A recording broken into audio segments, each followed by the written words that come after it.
Hey everyone, I am Mountain Smith. I am reading the Bible for the first time. Honest thoughts and reactions as always.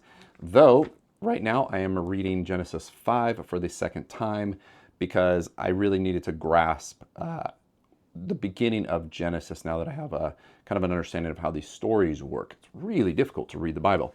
So I'm going to get into Genesis 5 and it's called The Descendants of Adam. That's the title of it.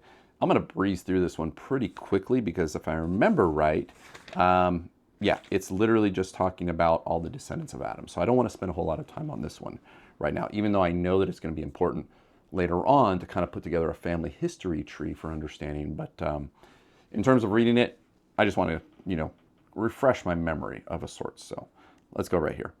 This is the written account of the descendants of Adam when God created human beings.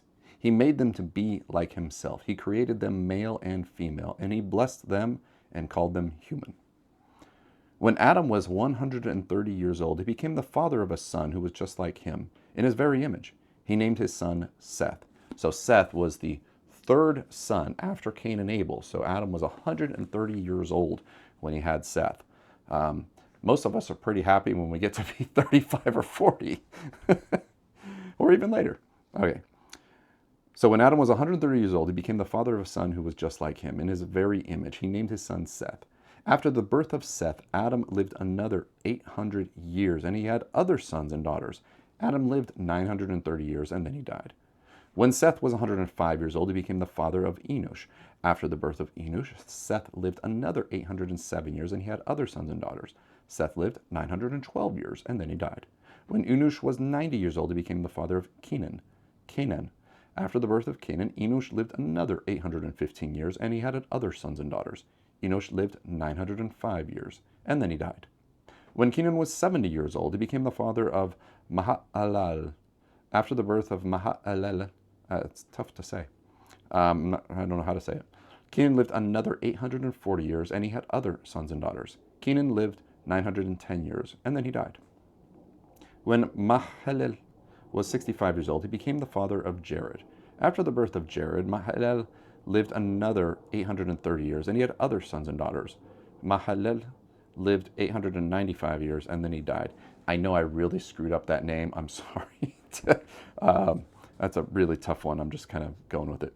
When Jared was 162 years old, he became the father of Enoch. After the birth of Enoch, Jared lived another 800 years, and he had other sons and daughters. Jared lived 962 years, and then he died. When Enoch was 65 years old, he became the father of Methuselah. After the birth of Methuselah, Enoch lived in close fellowship with God for another 300 years, and he had other sons and daughters. Enoch lived 365 years, walking in close fellowship with God. Then one day he disappeared because God took him. Interesting here. And that's Enoch. I'm going to have to check out.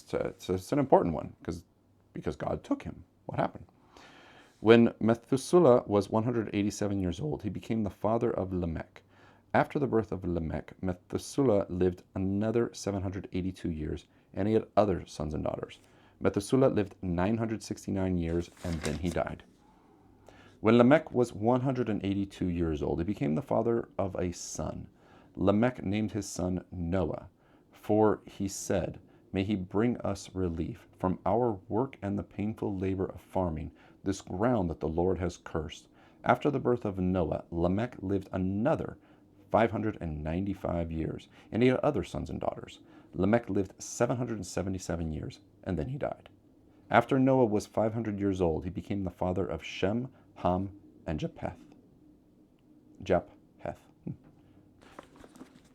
Important lineage there as we move along. I remember all that.